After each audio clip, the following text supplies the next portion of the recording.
Hey everybody, Pack Opening Addict. So when you're cracking lots of boxes, you do try to really be mindful of the boxes that you're cracking. Certain boxes are just tend to be better than others. It's just reality. The sets are more consistent. My Commander Legends booster boxes kind of fall under that front. Double Masters. Sure enough, I had a bad experience with my first box, but there's a reason why those boxes jumped up in price. Is that they're relatively consistent experience overall between the number of rares, mythics, and the box toppers. Yeah, you can get a bad box, but they tend to be pretty good. Zendikar Rising. Yeah, people of course will say the value's in the box topper. Yeah, but when you combine the box topper and the contents, you tend to have a relatively consistent experience, right? You can have a bad box and a good box topper. You can have a good box and a subpar box topper. It can go any number of ways when you have that kind of product. So then there's other things like Kaldheim, which often struggle. At this point, I'm not sure I'm going to open any more Ultimate Masters. You just don't pull enough to justify the $400 plus price tag. I know that there's a video that aired well before this is going to air, in which then I tackled Modern Masters 17 foolishly. And Eternal Masters is a much better set, but once again, at the price point, not particularly worth tackling. You're playing with just extreme dumb luck odds. Then there's Modern Horizons 1. So in my travels, I did find a little shop that had some of these, and they did have them less than the current going value. Yes, still more than the $200 they were going at forever. I don't know how to do the whole link in the top corner, otherwise right now I would link where I opened an entire sealed case of these over the course of 6 videos. That was actually a great experience. It was one of my earliest experiences as far as filming on YouTube. Go back and watch it. I thought it was kind of enlightening out of what you pull out of these. So these boxes have gone up, but this is one of those cases in which boxes went up because the contents went up. When EV shoots up, boxes can't stay at the same price once EV starts to surpass the box cost. Called arbitrage. It just doesn't work, right? People are going to find that, they're going to buy them out, box prices go up. It's the way it happens. It's the same in every single type of collectible, valuable, whatever type of thing you'd want to find. So, okay, so this is the US made version or the Belgian made version. Yeah, US made version. All right, so the rare, so it's got this. Then you've got the art card. Then you might have a foil. And then you've got the rare, then the uncommons and the commons. Okay. Okay, so got the art card. Oh, that's right. Forgot about the snow-covered land. And Deep Forest Hermit is our first rare, which is kind of interesting with, with Modern Horizons 2 coming out very, very, very soon.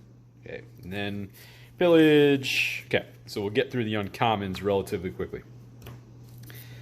So this continues to be an interesting set. There's really only one mythic that's kind of a busted mythic. And a lot of the rares have really been climbing up. And we'll be interested to see what the uncommons and commons do, if anything ties into the Modern Horizons 2.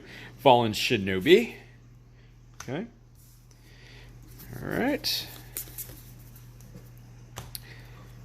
All right. Then, this is one of the last sets I can really think of that had a true multiplier for foils, because you don't pull foils very often.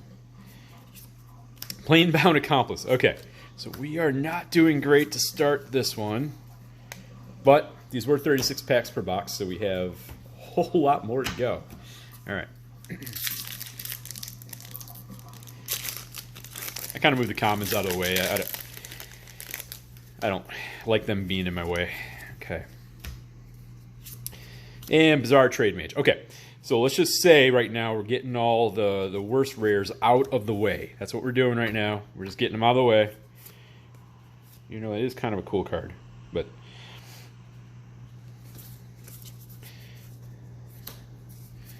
okay.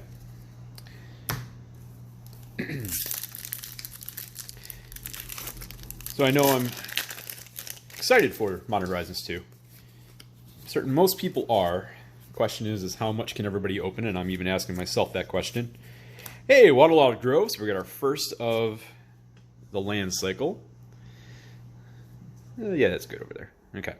And Talisman of Conviction. And Talisman of Creativity. So, good uncommon pack there.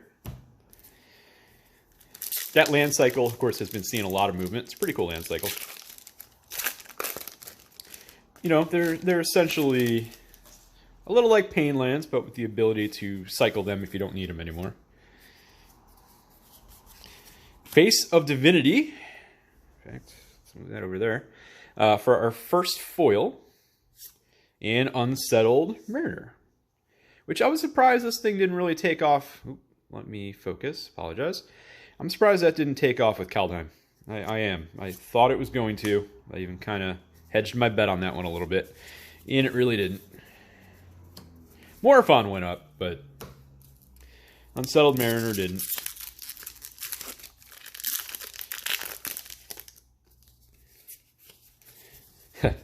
Gotta remind myself, I'm not going that deep here. Okay, Crashing Foothills. Womp womp. Cool. So we're just getting a lot of the junk out of the way. All right, that's the way to look at this.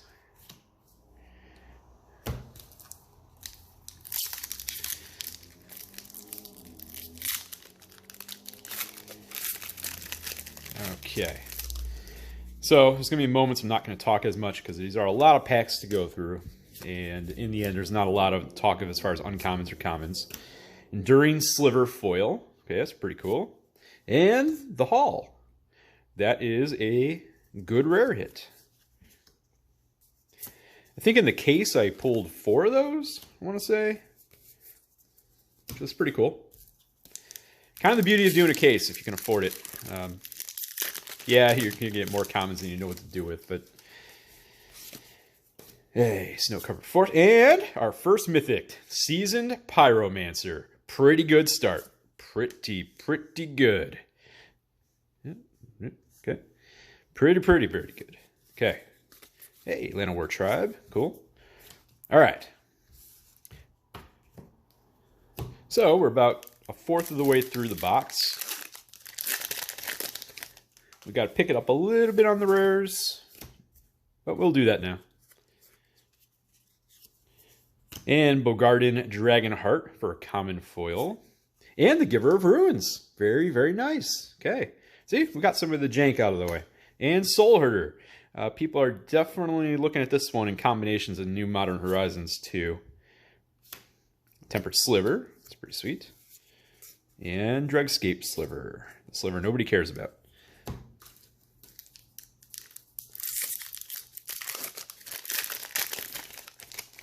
I probably am completely wrong. But I don't think I am. Sisay. One of the coolest pulls that's complete bulk rare. Dismantling Blow, Firebolt. Okay. I kind of forgot how big the uncommon pile gets when you're doing these. So you're doing 36 packs, whereas I've gotten so accustomed to doing 12 or 24.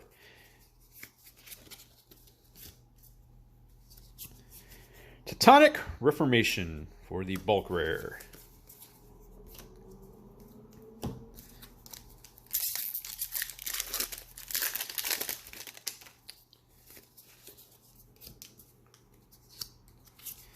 Endling for yet another bulk rare. Oof. Okay. All right. There is actual spice in these packs. We should be hitting some about now. That bulk rare pile is starting to get a little beefy for the number of packs that we've opened.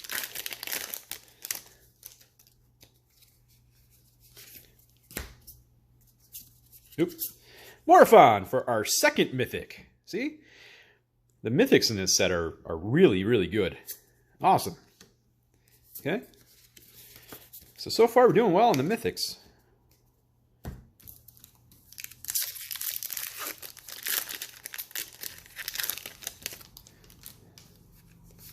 The nice part about when you buy a whole case and you crack it, you know you're going to get a foil mythic. Cordial Vampire. which was kind of a neat feeling that you know one of those boxes you're going to crack.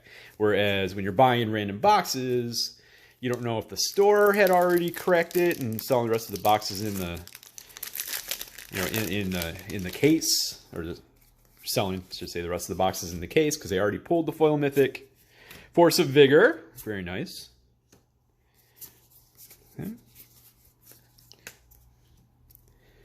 So you're likely probably buying some boxes that stand a very, very small, tiny chance instead of the theoretical 1 out of 6. Fiery Islet. Very nice. Very, very, very nice. So it's our second of the lands. Squirrel Nest. Squirrel Nest, I think, is that going to get an old border treatment? Guess we'll find out very, very soon. I know there's a lot of people that are really mad about that. Why are they reprinting Modern Horizons 1 already? Well, they're really not. They're just taking a few of the cards and putting them as, I guess you can call, special inserts. Okay, Savage Swipe and Reap the Past. So I don't even want to necessarily call that reprinting. You know, again, I've discussed this kind of thing before. All right, so now we're on stack 2. You know, Magic has a problem, and has had a problem, on the collectability side of the game, which is why they had the reserve list, which people didn't love. But when you have a collectible card game, Kite Foil, Lightning Skelemental. Yeah, when you have a collectible game, there has to be that collectible aspect.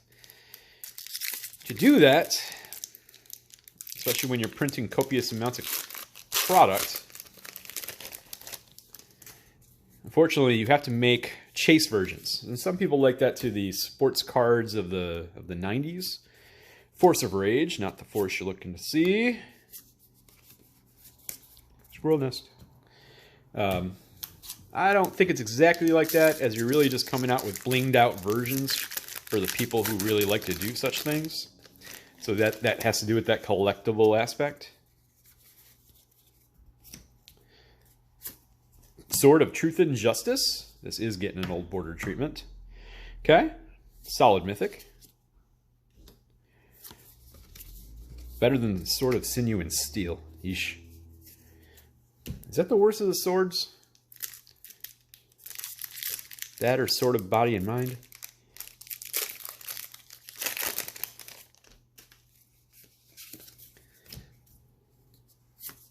Collector Oof. Very good. And Regrowth, Firebolt, Tribute Mage. And good old Weather the Storm. Let's upship that to a rare. Yay! Oh, Strixhaven. Thank God for those Japanese collector, or sorry, the collector boosters, which were cool. I did not find the same thrill opening the set boxes. Just didn't. Aluya, Queen of the Bears. The Queen meta never took place. Or sorry, the Bear meta never took place. Sorry, Aluya. You wanted it to happen, but it was never going to happen. Squirrels are first. That would be crazy. 10 years down the road, people are seeking out that card because there's a Bear meta. Leave it to Wizards to make something like that happen. Okay, Bellowing Elk Foil and Yawgmoth for our 4th Mythic. All right, so while we didn't get any of the top hit Mythics, we did pretty well. That's probably going to be it, would be my assumption. But we could get a 5th. I mean, we got plenty of packs left, but... So we still need a foil rare or mythic. That's still going to come at some point. Spiteful Sliver. Okay. But yeah, if you haven't watched it, because I know it doesn't have many views, if you want to watch the entire case opening, honestly, it is a neat experiment. And I do plan on running that in the future with something. Soul Herder foil. That's pretty sweet. Good old Hogak, the band.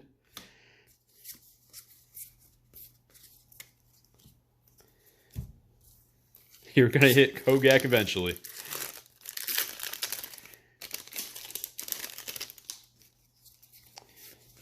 Okay. Swampy, Giver of Runes again. I am not going to get mad at that. I'm not going to be upset with giving me multiple Giver of Runes.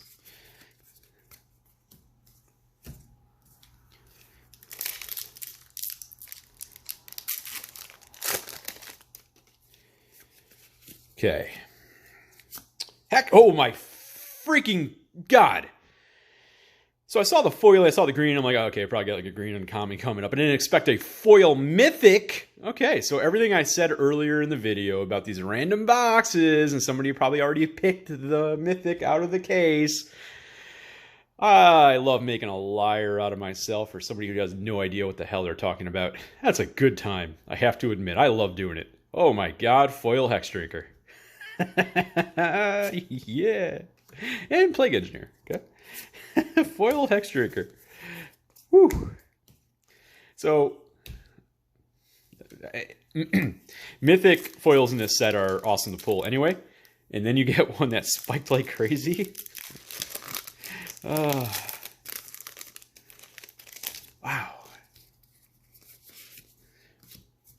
Okay. Genesis. Generous gift. All right, so let's get to something else, though, that is a deal in these boxes. So we have 7 packs left. I've not seen a Force of Negation or a Prismatic Vista yet. Now, obviously, Prismatic Vista isn't even close to a Force of Negation. But on every single box I've opened of these, you get one or the other.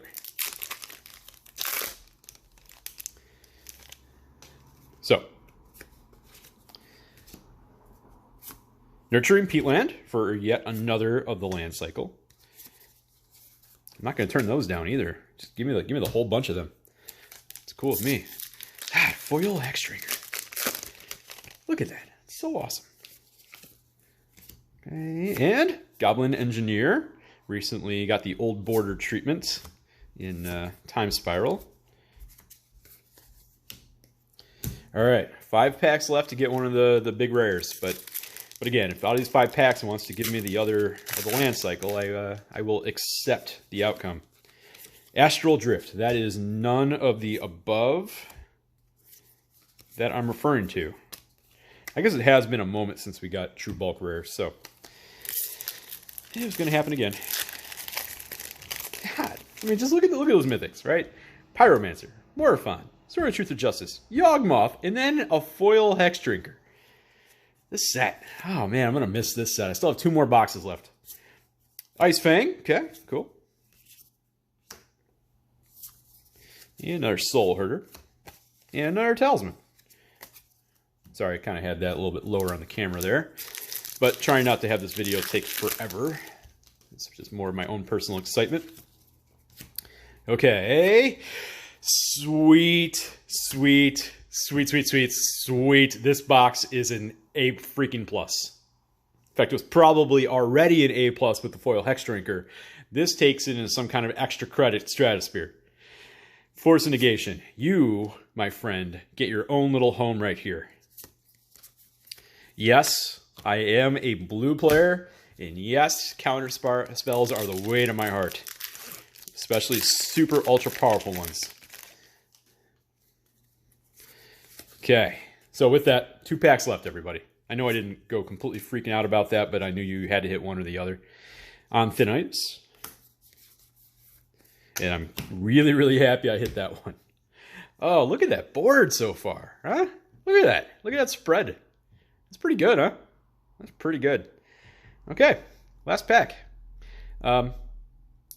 Theoretically, we should still be able to get a foil rare, because a mythic should be a separate insert percentage that doesn't take necessarily the place of the foil rare. So there should be a foil rare in this pack.